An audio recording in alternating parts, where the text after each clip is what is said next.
Hi and welcome to another self-teach module, and in this particular module we're focusing on time management and focus and prioritising and how we can develop our effectiveness at that. You might find some of the other self-teach modules, particularly around resilience, useful for this as well, to support this. I'm Dave Algio, your session facilitator, and I look forward to getting into the topic with you now. Okay, so what to expect. As with all of these modules that I'm delivering, we talk about some models and tools and tips.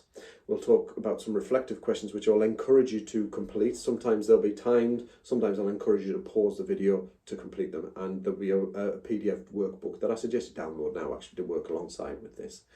And there will be some post-session resources and exercises that you'll find in the workbook as well to build on the learning. So how to use this module? Well, block out enough time so you give yourself the time to both watch the video and engage in the activities and absorb and think about things. Download that PDF workbook and complete the exercises. The exercises are really useful in helping you embed and retain as much of the knowledge that you'll gain in this session as possible. And then feel free to pause and rewind at any time. And do complete the post-session activities as well.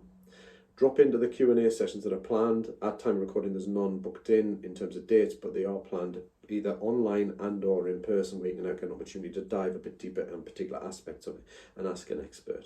So what are we going to cover? Well, we're going to look at what is time management and explore that. We're going to do a self-audit just to try to identify some of your propensities, your strengths and your tendencies within time management itself, so we can identify what you need to develop. How do we achieve clarity? Because this is an aspect that's really important when we're looking at time management, being clear about where you want to go and what you're trying to achieve. Then how do we get organised? Because time management, the tactics in managing our time, or the stuff we do with the time, is critical, and it relies on being organised as a foundation. And then how do we be effectively productive? Because we can all be busy, but that doesn't mean to say we're effective. So we need to kind of tease that out and look at some tools in the kit for that. So first things first, what do we mean by time management? Well, first thing is you can't manage time. And I know you're probably thinking, well, I know that, Dave, obviously. But it is well worth stating, because when we talk about time management, we're not talking about managing time. You only have 24 hours in a day, etc., etc. You can only manage you and what you or your team do in the time given. And that is the key bit. And again, I know that's obvious, but that's where we just need to refresh on that, because that's where our efforts will stand or fall. So I guess, what do we mean by time management? Well, it's the ability to use your time effectively or productively, especially when at work or when working on. So work is perhaps your student work or your student leadership work, whatever you class in that sense. How you use your time to effectively do that so you can allow free time for other stuff. So that's a definition from the Oxford Language website. What I mean is just being clear on what's important and allocating time to get that done and then doing it. So what I'd like you to do first off is complete the time management audit in the workbook, spend some time on that and think about it, pause the video, be honest with yourself about it, because I think that's important, and then identify some traits, some things that you might need to work on, and we'll pick back up as we go forward with the process. So first step is getting clear. And in order to do this, we may as well do it practically, help you get clear now if you're not already clear. Take some time. In the workbook, in the activities, jot down your thoughts on the things you need to get done or what is expected of you. So everything. What do I need to do? What's expected of me? Just get it out of your head. If you look at the resilience module, you'll find that in there I talk about getting things out of your head. Really important just to get it down on paper and see what you've got. Take 60 seconds. Chances are it'll take longer, so use that time.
Okay, so having conducted that bit of an audit, getting it out of our head, we need to then start to get organised.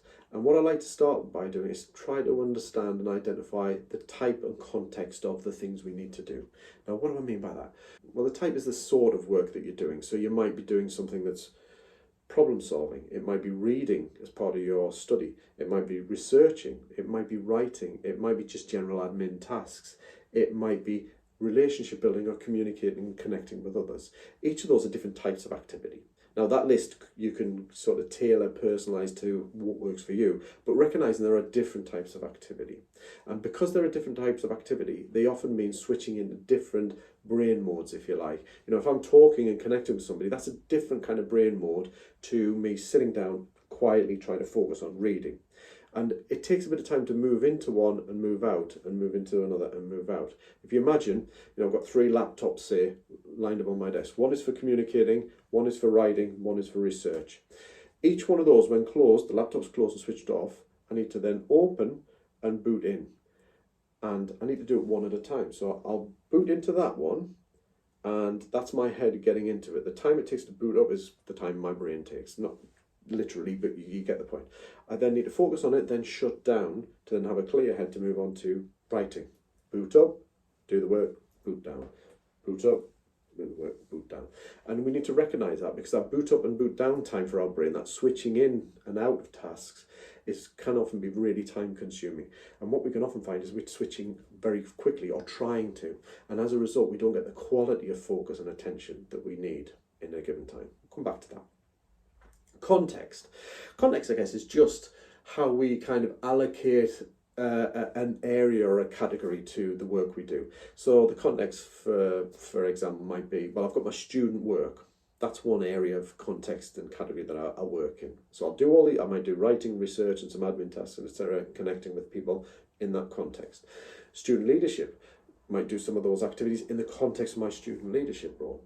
And just to simplify it, life in general or health or something like that, something outside it. You might have more than 3 contexts. I'm just doing this for the benefit of the example. But you have your life in general outside of it, where you have some of those activities that you do, the types of activities in the context.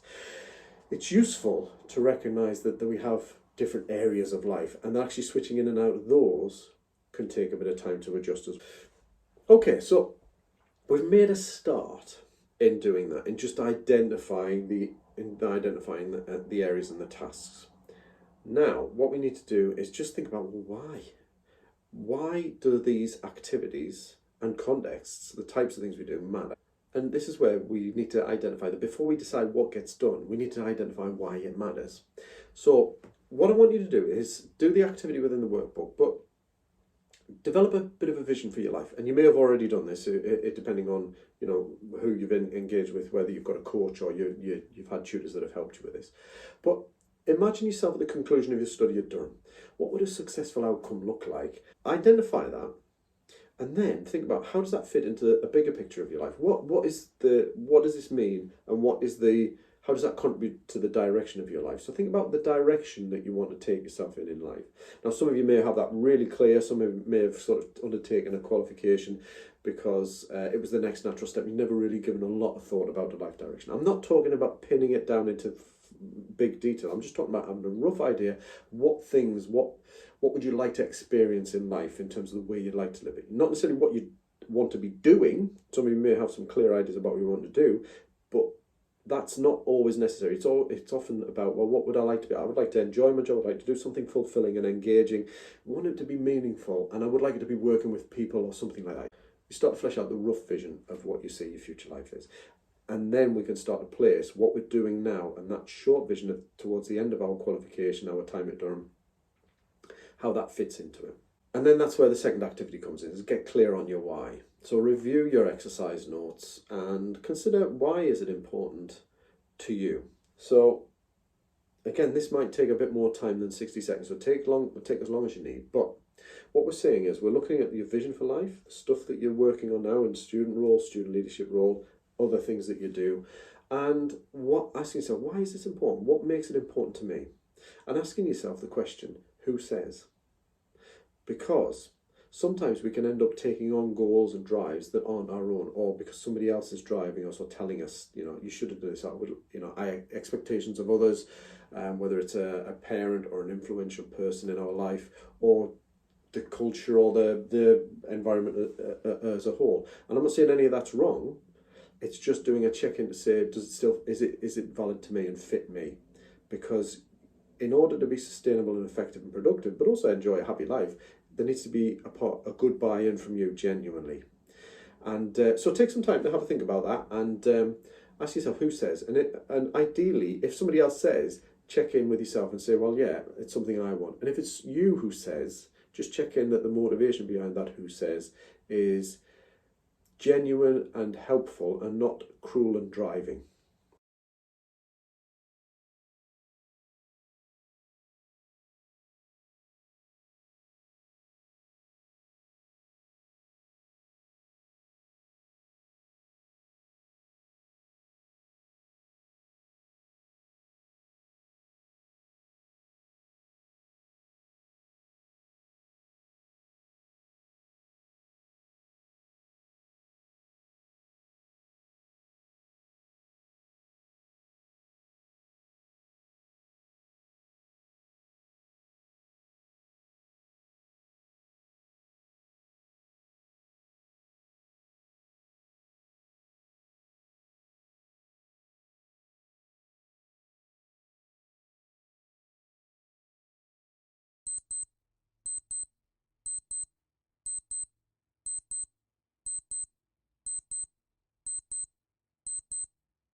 Okay, so that might be big picture, and you might have, I don't know, you may have struggled with that, and by all means use the Q&As to tap into that if you want to pick up on some extra questions on it. But I guess once we have a rough direction of travel, I want to be this, I want to have that, I want to experience these things, and I want to do some meaningful stuff or whatever it is in my life. We've got a rough direction of travel. We've got activities that we're doing, but what do you need to do or to be or have to get to to move in that direction of travel? And that's where we start to decide on the stuff that we are doing, the stuff that's demanded of us or may come at us, and decide, does this actually fit into the direction of my life? Before we do that, what we need to do is just consider this from an ethical point of view, because there is an ecology to your life.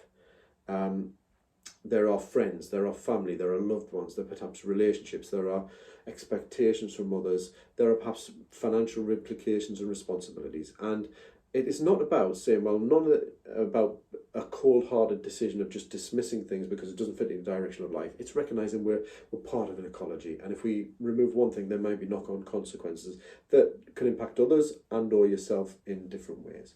So just check in on the ecology of your life and take some time out and complete the exercise encouraging you to do that. What matters in your life outside of your life vision? What other things matter? Take that into account. Who is counting on you? What responsibilities do you have? And just have an awareness of that, because if we are making decisions to do something or not do something, we need to factor in the bigger picture of who else is impacted on that. Okay, so hopefully that's been useful, but what we need to do now is start getting organised and bring it back down to sort of that closer level, if you like, of the here and now. And what I want you to do is to think about revisiting all we need to do, and then how does each activity move you towards your direction of travel, or towards your vision. So what I want to do is think about it in terms of anchor and sail. And these are just a couple of metaphors to illustrate the two kinds of activities that really we need to prioritise, or if they fall into these two categories, sail or anchor, then we need to prioritise these as getting done. The first one is sail. These are the activities that, if carried you out, will move you towards your direction, in your direction of travel, or even accelerate you that way, move you quicker. And then your anchors are the drag, the things that if you didn't do will drag you back or hold you back or keep you staying where you are. Because often there are activities that proactively move you forward, but there are other stuff that if you didn't do, there'll be a consequence that will interfere. So it's about recognising that those two kinds of activities, or activities that fall into those two areas, really do need prioritising. So it's asking yourself, what if you didn't do it? Would there be a consequence? Would it set you back? Would it slow you down? or would it impact something else in the ecology of your life? So we do have to factor that in as well. Start fleshing out this in prioritising, getting done those things that actually are the sails and the anchors, I guess. And this is where a really useful tool called the Urgent Important Matrix comes in. And this has been credited to Eisenhower, President Eisenhower in the past. I'm not sure whether he actually originated it, but he's certainly very famous for it. You often get a lot of these things credited, certainly Mark Twain and what some of the presidents of the United States get credit for lots of things that they never actually did. That aside, this is one I think he definitely did focus on, if not invent or create. But it's this urgent v important, because what Eisenhower said was that often what happens is we will often prioritise the urgent over the important. And the urgent may itself not be important, but we attach a sense of importance to it simply because it's urgent. And this is something to think about, because how many times have you had somebody say, can I have just 5 minutes? I just need 5 minutes. And suddenly their urgency becomes your emergency, becomes something you deal with. And, you know, we're not talking about being insensitive if they've genuinely got a problem that then you really need help with now. But often we will respond by acting with that sense of urgency when actually it may not be that important in the bigger picture. So it's about recognising that there is a difference. So the urgent important matrix is what it says on the tin. It's a matrix where we can, and we will do an activity shortly, we can identify and work through the things we need to do, or sense we need to do, or the expectations placed upon us, and give them a level of urgency. Is it urgent or not urgent? And then also attach some importance to it, or identify the level of importance. Is this important or is it not important? And then that gives us an opportunity to identify what we can do with it. So let's face it, if you identify something, this is urgent, there's a deadline on this, and actually it's really important because it's part of my qualification, my study, etc., then that's urgent and important. We do it now. That's the priority. We do that now. And chances are you're going to do that. The thing is, though, often what can happen is we can have the not urgent stuff that has high importance. And this might be where perhaps it's some study or research that you know is important towards your overall qualification. But because the deadline is quite far away, it's lower in urgency. It's important, but not urgent. And because of that, that's the area, those kind of tasks, those kind of activities and expectations drop down the list. And often what can happen is, fair enough, we do the urgent important because that's to do it now. But what can trump them is the urgent but not important stuff. So other things that might have a deadline that actually doesn't matter if you miss it or you pass it. And I can't think of one off the top of my head for now, but there might be some in your list, or tendencies to, a classic one actually is your social media notifications. I mean, there's a lot of money going into the psychology, playing to the psychology of us as human beings to get your attention. But if you have your phone and you have it vibrate in your pocket, or you have a notification that you're aware of, it may be projecting a sense of urgency, but there may be no importance or very low importance to that. And yet that will trump, we will interrupt whatever we're doing to check that, to do this, to scroll through. That's probably an extreme example, but I bet it's quite a common thing for many of us. I certainly have fallen foul of it myself, to the extent that I've now removed the social media from my phone and have it just on my iPad separate, so there's more friction in getting to check it, and I don't get those notifications that make me feel like something's important and urgent when it's not, because the not important but urgent gets done before the important but not urgent many times, and that's the wrong way around. So what we need to do is recognise what's not important but urgent. We'll delegate it if possible, or we do it later, or we kind of just avoid doing it because it is really not important. If it's not important and it's not urgent, genuinely not, then we need to think about why we're doing it in the first place. Why is it on my to-do list? Ditch it. Check in with the ecology of your life to make sure there isn't an unforeseen consequence or potential for that. But we ditch it. We don't do it because it's not moving us forward. It's not an anchor, which may, if we don't do, hold us back. And it's just fluff. It's just stuff that gets in the way of what we're trying to achieve. So use that matrix, complete it in the workbooks for some of the tasks and things that you did identify earlier in the workbook. See if you can put some of those into the categories, and see if you can identify in particular some of the non-urgent but important stuff that seems to be getting left behind, and when can you schedule that in to do, diarise it, plan it in and get it done. And what about the other stuff that trumps that, the well, the non-important stuff, either urgent or non-urgent. See if you can ditch them or delegate or do later. You may need longer than a minute, but go for it.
Okay, so getting focused. We're going to look at this now because there are some tools and practical approaches that can really help you stay focused and maintain your focus for longer when working on what matters. First thing is, how do we clear our head? Second thing is using to-do lists. Third thing is using calendars effectively, and then using a review process. So we'll cover those. First thing, clearing your head. There's a phrase that I've kind of I've twisted it to my own words from the author David Allen. The author David Allen from the book Getting Things Done. And I've taken some of the things he talks about to mean what is on your mind has your mind. What he talks about is that if you've got lots of stuff in your mind and not in a to-do list, etc., it will preoccupy you, it will take your mind and you will give it attention it doesn't deserve. And my simplification of that is what is on your mind has your mind. How many times have you had 10 different things just juggling around in your head, and you end up pushing it at the back of your mind, procrastinating, and yet it still has your mind. You can't focus, you can't be present. Your stress levels and anxiousness levels are raised. Key thing is here is to recognize if it's on your mind, it has your mind. So how do we get it off our mind? So this is just a little image to illustrate why this is so important. I have a podcast called The Sprout Sweater. Check it out if you want on your favourite podcast player, sproutsweater.com if you want the URL. But I interviewed Dr. Linda Shaw, who at time of recording this, the show hasn't aired yet, but it may well be live by the time you watch this. She's a neuroscientist, and one thing that she used as an illustration in relation to our conscious brain and our mind and the capacity for juggling things was a great little metaphor. So if you imagine there's a blank sheet of paper in front of you, it's an A4 piece of paper. Now, forget whether it's blank or not.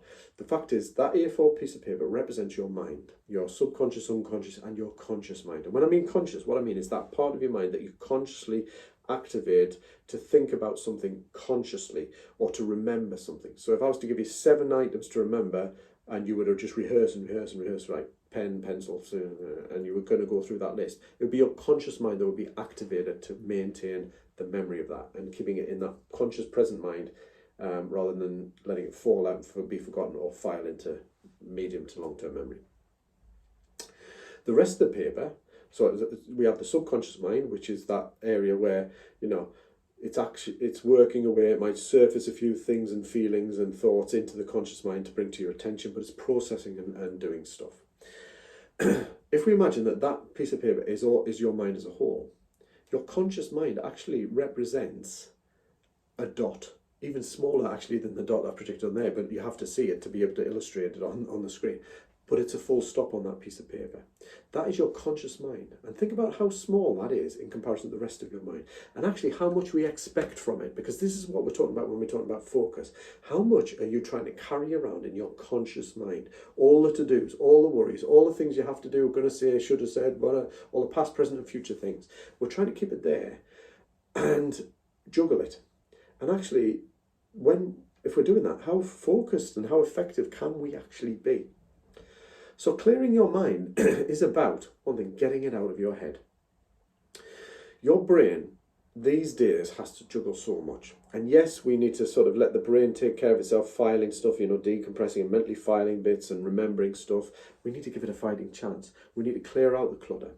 And one of the things we do is we extend our mind out onto something reliable. So a to-do list or a piece of paper or calendar, which we'll get onto. The point of that is you get it out of your head. That's why I've asked you in some of the earlier activities and activities in some of the other modules to just put down your thoughts, get it down, see what you've got on paper. Because that reliable storage device, whether it's on paper, physically, or on an electronic document, Word document, allows your brain to go, right, conscious mind is freed up. It's reliable. I can trust that it's still there. I'm okay with that. So get it out of your head. Use those reliable devices. Now, this is where I might pick up on something like post-it notes. You might be a lover of post-it notes, and I'm not going to knock using post-it notes. I do use them occasionally. Problem with post-it notes is that you can end up with a myriad of them, and they're very easily lost and can be very chaotic. So the point is, how reliable is that? If I was to find or look for something, where do I go? Where was it? What did I do with it? Has it dropped off because the stickiness has dropped off? Whereabouts is it? Is it reliable? If it is, and it is for you, then use it. But if it's not, your brain won't trust it and won't let you forget and allow yourself to forget because it's in something reliable. Think about journaling. Now, you may have experience of this. You may have been introduced to it. You may have some pre sort of conceptions around it being that it's just soft and fluffy stuff. The point of journaling is it's kind of an alternative to-do lists. To-do lists. To-do lists are where you put down what you need to do. A journal is kind of just downloading your thoughts, feelings, and emotions. The point of that is, again, allowing your conscious brain, that small part, to just download into something reliable. And the journal needs to be private and locked away from anybody else. Nobody else sees it, otherwise you won't genuinely download those feelings. You'll censor, you'll kind of, protect yourself from that, from somebody else who reads it. But the point of it is, it's allowing your brain to go, and also allows it to process stuff and to see it with a different pair of eyes. I'm not going to go into journaling here, but it's just a useful way to empty your mind of preoccupying feelings. You might have had a bad experience or feelings of guilt or jealousy or something like, do you know what, and we get it down. And sometimes that can be a really useful cathartic process. Project lists we'll talk about, and then to-do lists. And I'm going to come back to that shortly. So project v task. There is a difference, and how many of us confuse the two? I know I used to until I got this clarified. My task lists were full of projects and other tasks within that. But David Allen of the Getting Things Done book talks about a project is anything that consists of more than one task. Now that might sound, whoa, anything more than one task, that means I've got 100 projects. In effect, the point is your brain is trying to juggle all of this. So yes, you may have numerous projects, but if we get it out of our head into a list or into something reliable, then your brain is not juggling all these projects. And also, what it then gives you an opportunity to do is to break the project down. So I need to write this essay. That's a project. What are the elements, the tasks? I need to write a paragraph at. I need to do this. So we need to break it down into small tasks out of that. So because of that, we then start to get a hierarchy of focus. And again, I don't want to overthink this because it's about staying practical, but we need to recognise that we have the context of the things that we need to do. So that might be your student life, your student leadership life, and another area. We also have the projects, and for just ease of illustration, I'm going to put down just a small number, a handful here for now. And each of these projects will fall into a context. So maybe I have two in relation to my study. You probably have more, but let's just stick with that for now for the ease of the illustration. I have one project that links to my personal life, and I have three to do with my leadership role. Those projects are the things that require more than one task. Now, what we're starting to do by identifying these on paper into some sort of device, capture device, we're starting to allow our brain to get it out of its head, to get clearer in here, and to be able to see what needs to be done. That in itself, it risks being overwhelming if there's a lot, but we need to do the exercise. And then we need to identify the tasks that are required in each list. So we might have a number of different tasks in each list. And because of that, we start to get some clarity. Viewing that can be overwhelming, so we need to be careful about that. But initially, we just need to dump and get it down. So let's take some time, because I know you may feel overwhelmed if you've got a lot, but just go with me on the process. Just let's get it out of our head and identify the projects on separate pieces of paper, perhaps, or one piece of paper to put all the projects, and then a separate task list for each. However you want to do it for now, just put those down and take some time to organise your tasks in that way.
Okay, so hopefully you've done that. Some tips: keep it simple.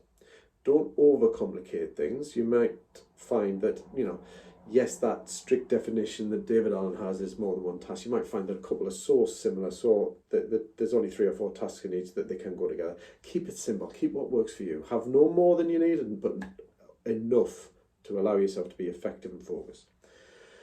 Store the medium in one place. This goes back to my post-it note thing. Keep your medium in one place. So your journal may be for thoughts and feelings. You might get the odd task in there, but transfer the task onto some focused place where you keep your tasks. And I guess this is where I will suggest Evernote as one. I'm sure there are loads of other options. You may have come across them within chats with other people. I'm a bit of a nerd, so I do have my own piece of, well, it's not my piece of software, but I've got a Mac. I use OmniFocus to capture all of this. I'm not suggesting you need to do any of that. Evernote is a free piece of software, you may have come across it, which allows you to capture all your notes. It allows you to create to-do lists and organise by, I think they call them stacks. So you've got your different, you might have a stack for your student life projects, you might have a stack for your student leadership project, a stack for your personal life, and in there you've got your books, your notebooks, which is each project. In each project you might have your task list, for example.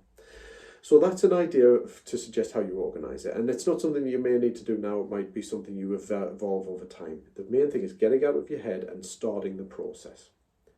And this is where I want to talk about the calendar v to-do list, because this is not about getting it perfect, but it is about making a start. And what I want to do is remind you, firstly, your calendar is not a to-do list.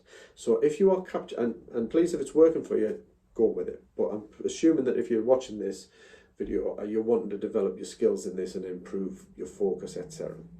Your calendar is about allocating how I'm going to use my time. Your to-do list is specifying what you will do in the time that you've allocated. So what I mean by that is recognizing that your calendar is an ideal place to block out focused types of work or context. So I'm going to give you, this is a very, very simple little illustration of a calendar. And let's say we have Monday to Friday, and you have the hours down the side. You have a number of different activities that you want to get done in that day. I've colour coded here, and that might be something you want to do. I would say don't have too numerous colours as well. Keep it simple and focused and few. But green for personal time, blue perhaps for your student work, yellow for your student leadership work. There may be others that you build in there. But if you keep things reasonably simple and color coded, that can help you distinguish visually what area you're working on, which can help your brain focus in, right, this is the context I'm in. So you can say 8 to 9 might be read and run, whatever it is for you, if it is anything there. But the idea is you block out even your personal time, because if you don't block it out, what can often happen is the other stuff can leach into it and take it over. If we block it out, we're saying at least it's important enough. And if it's important enough that if I do use that time, I need to either delete that block or move it, which means I have to go through some sort of decision-making process. Then I've blocked out, say, Monday morning, 9:30 to 11:30, student lessons. I've got to attend some sort of lesson, I guess, and that's that. So I'm blocking the things out that I know I have to do. But I also need to make sure I put enough time into my student leadership academy work, and particularly a project that we're all working on for the club or the association. So I need 3 hours for that. Notice I'm not putting tasks in there, I'm putting contexts, or even type of work, because I might do one for just admin. I might block out an hour here and there for admin time. And that could be admin across all of the contexts, but it's so low level, kind of sweating those small little tasks that I just need to get on and do, reply that email, sort that they're all the same. So we can have type of work focus as well. But often context work allows me then to say, right, I'm focused on this context and I'll focus on this project. Then I get my task list out, my to-do list to then work on in that time. And I don't consult my to-do list outside of that time necessarily, except when I come to the review time, which I'll come on to. So take some time now to consider how you might use time blocking to assist you in getting focused. Just have a think about how you could use it and whether it would lend itself. The key thing here is, because I've been using this for a long time, and I have geeked out on this. I have gone down rabbit holes with all sorts of software, all sorts of things. Probably spent more time looking out how to manage my time effectively than I've actually saved. But it's because I'm a bit of a geek on it. But the point is, keep it simple and don't expect perfect. Keep these rough blocks as ideas of this is what I focus on there, and start practicing your skills at adhering to those time blocks over time.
Okay, some tips. Hopefully you've had a chance to think about that.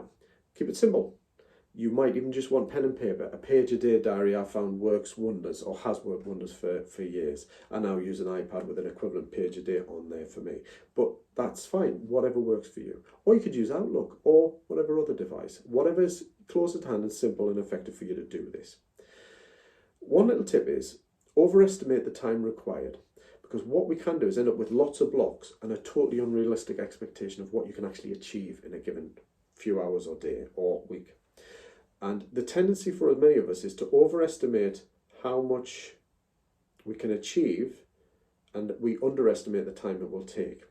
And so what we need to do is build in a natural buffer. The beauty of this is that if you overestimate the time and get it done short, you've got some spare time which you can choose to do whatever you want with, really. But if you find it does take longer than your brain is telling you, you've got that luxury and that less pressure. So allow more time than required. Build in travel time and context shifting time. Now, this is important. It might sound obvious. Well, obviously I've got to travel, but many times we don't, and we don't, when we build in travel time, allow for traffic, or we don't allow for getting packed up our bag to move and then get out and walk, move there, and we can kind of underestimate the time that travel will take, stopping on the way to get such and such, or bumping into somebody on the way and having a conversation. Those things need a bit of space and time to allow. But also so does shifting context, or shifting our head from one type of work to another. So allow space, don't cram blocks in together. Allow space to allow that sense of airlock that I talk about actually in the stress resilience session where I talk about understanding negative stress and strain. So build in the space to allow that, and build in space for perhaps things taking longer for the unexpected, and also for you to decompress, to have some time to go out and do something else, to have that time to allow your head to come back down from the focused activity. And block in review time. Now, review time is something that's so often overlooked or forgotten about, but so powerful. Review time is that process. It could be every week an hour, or 45 minutes or half an hour. It's actually doing and committed to it, where you just take stock, right? Some of the activities we've done already in the workbook. What have I got to do? What have I achieved this week? What progress I made? What have I not done that's now becoming more urgent as well as important? What might I have allowed to be trumped by the urgent, not important stuff? So we're kind of reviewing things and just catching ourselves on and just catching up to identify, so that in that review we plan the following week. Now, I would suggest at a minimum a weekly review. What I find, and this is me running a business and juggling a few different things, what I find really useful is a morning, a start of day and an end of day review process. So the end of day is a review where I kind of look at, right, where am I at? What have I got left to do? What haven't I achieved? And I close down the loops. I close the loops on the activity so that I don't feel like I've still got that to do and it's preying on my mind. The closing of loops is where I kind of say, right, the next time I pick this thing up, I will do this task. So my brain knows it can get up and running straight away. So that end of day review allows me then to plan for the next day. And on the morning, it's not a full planning process. It's just a quick review of what have I got to do today, and I'm off. So that process can be a useful discipline. A hand up, permission to be human. I don't do it every day. I try to, I get it done most days, but some days run away with me like everybody else. But it's a really, really powerful tool. And what I find is when I don't do that review, my head gets fuzzier and cloudier and less focused. I start to multitask, I start to fall into lots of different traps, and I realise, stop, clear the decks, let's go back to review. And I find that review time is worth its weight in time back. If I sit down and think, what's on my mind, it's got my mind, get it off my mind, get it into a list, that process of doing that then allows me to plan, prioritise effectively and clearly, and saves me time in the long run. Being effective and productive. We've looked at clarity, we've looked at how we can get organised and focused, but we then need to get productive. So what I want you to do is take a moment out now just to think about what can you do to ensure that when you get down to working on something, you stay focused and effective. What do you think works? What will help you from what we've talked about past or any other ideas, but what do you think will work? Take some time out now and then we'll have a look at your thoughts afterwards.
These are probably the basics, I'm sure you've got them, but shut off distractions. I've hinted at it before, but one of the things that is clear from the research on focus and productivity is that if we're focused on something that takes a bit of our attention, a distraction, a notification from a phone, a ping from an email, somebody saying, can I just have 5 minutes of, that can severely impact the time it takes to get back into task. And at that time, is potentially time wasted, and cumulatively it can have a dramatic impact on how long an activity takes you. Something that might take 90 minutes with clear good focus time might take you 3 hours a day, 2 days, whatever, depending on how bad the distractions are. Closed loops, I mentioned that in the past before the exercise, but what we're talking about there is the fact that your brain, if it thinks it's still got something to do and is worried or concerned that you won't do it or you'll forget it, it will keep it live and it will prey on your mind. So the best way to close loops is to get it out of your head. But what can really help is to then identify the next 1, 2 or 3 actions you will take when you pick this back up. Give some thought about the next action, and then your brain will go, okay, and then next time you pick it up, you've got your next action there. What I've found is really, really useful is that if I complete some work and I've completed a bunch of tasks on a project, the temptation is to go, right, I'm ready to move on to the next thing, I'll finish that. What I've found is the discipline of just stop and think, right, okay, is this genuinely finished or am I just finishing for now? If I'm genuinely finished, how do I close it off? How do I package that up so that it's finished and it's kind of closed the loops fully? If it's not, and I have things to do, the discipline of writing down the next thing to do allows my brain to go, okay, got it. So that when I pick it back up, I'm up and running. It really does work. Create some rituals and routines. And I guess this is creating the rituals and routines around your diary management, your review time, your process of finding that next action when you complete or are about to finish something. How do you get into a focused thing? Do you have a routine ritual of making sure notifications are off? Do this, shut the door, etc. What are the rituals and routines that help you? Do you have a particular mug of tea or coffee or something that you kind of signal, right, this is work time, this is focus time, bit of music in the background or no music in the background, something like that, something that keeps you focused and cues you in, this is the time I'm working. Have a capture device on hand. Now, this is something that's useful as well, because I don't know about you, there's times when I'm working, I'm thinking, oh, I've got to do that. And there's 2 things that can happen. One is, well, it's 3 things. One is I kind of ignore it and go on with my head, but I'm distracted. I know I've so I'll carry on with work, but I'm not totally focused. Second thing is I stop the work and do that other thing because it's live. It's not, might not be important, but it becomes urgent because it's on my mind. So it's kind of allowing the important, not urgent stuff to be trumped by it. I do it and then it takes me ages to get back to what I'm doing, or I'll get totally off on a tangent. Or the third thing is I try to get back on it and I completely forget what that thing was that I remember to do. And there is nothing worse than thinking, what was it I meant to do? Oh no. And thinking, and your mind starts to worry about what you have forgotten.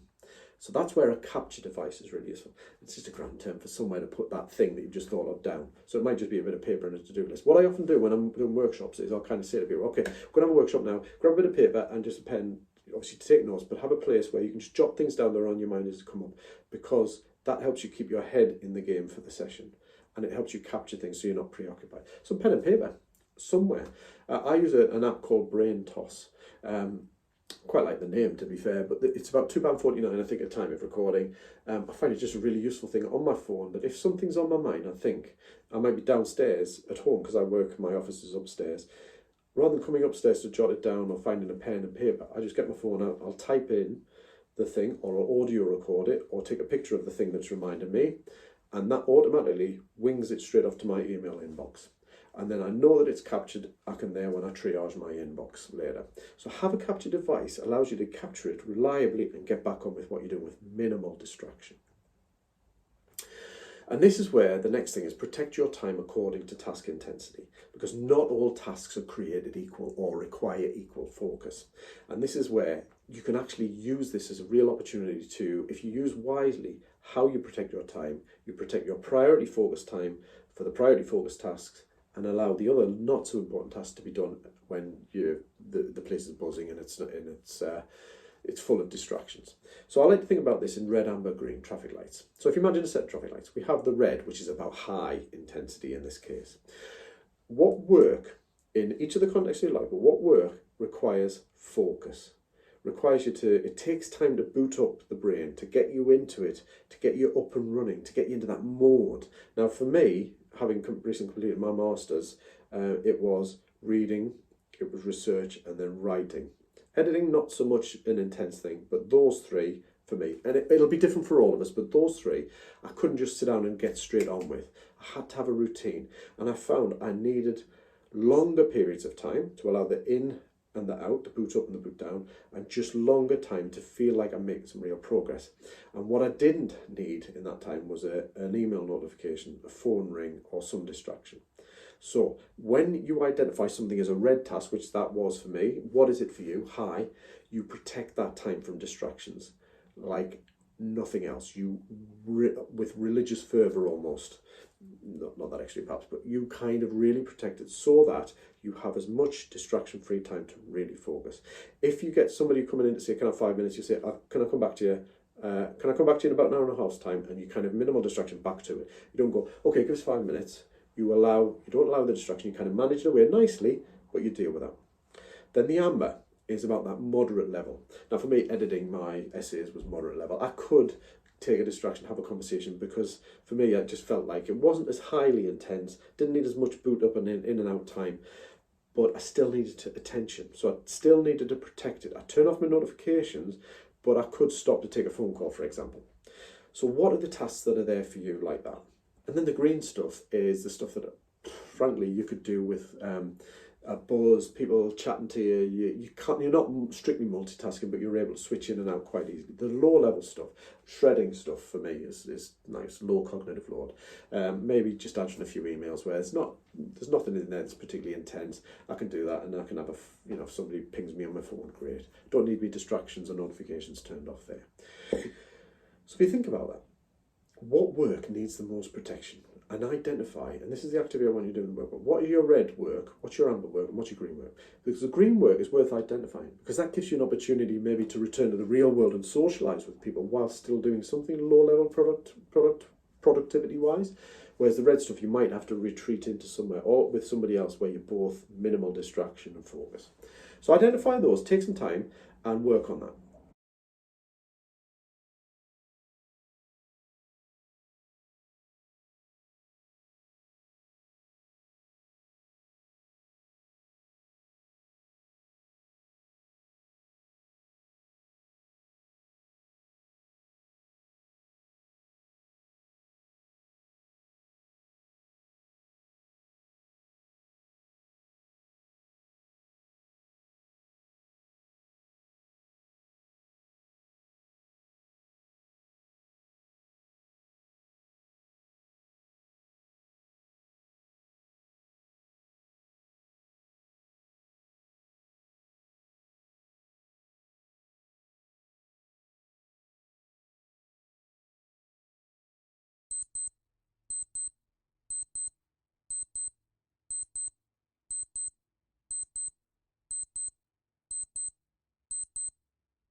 Okay, so we've covered a lot. And there is a lot more, so this is about starting the journey. We've covered what we really mean by time management, and I conducted a self-audit, hopefully to identify your propensities to maybe not being as focused or as productive. We looked about how we can achieve clarity, how we can get organised, how we can become effectively productive. Now, I guess really now what is review your notes, review the activities, because those notes are not just intended to be a reflective exercise. They're a work in progress. They're reflecting what you have on your plate now, what's expected of you and what you expect to do. So start moving forward with what you need to do and go through that prioritisation activity of the sail and the anchor, the urgent, important, and ditch some things. Consider how it fits into the bigger picture of your life and start to then decide how can I design my week, my working and socialising week to be more focused, so I'm there when I'm there. When I'm socialising, I'm present. When I'm working on something in whatever capacity, I'm there and I'm present. And have a look at how that fits into the direction of your life, the direction of travel that you'd like to go, and what activities are priority actions, and what aspect of time management do you particularly need to focus on. So take some time, work on this over the coming days, weeks and months, revisit the workbook, revisit the video, and really treat yourself as a work in progress on this. It's not about perfect, it's about getting it more right than wrong. So what now? Download the PDF workbook, complete any activities that you haven't yet completed, and consider attending the Q&A sessions once they're posted. And hopefully you've enjoyed that, and I'll catch you in another module. Take care.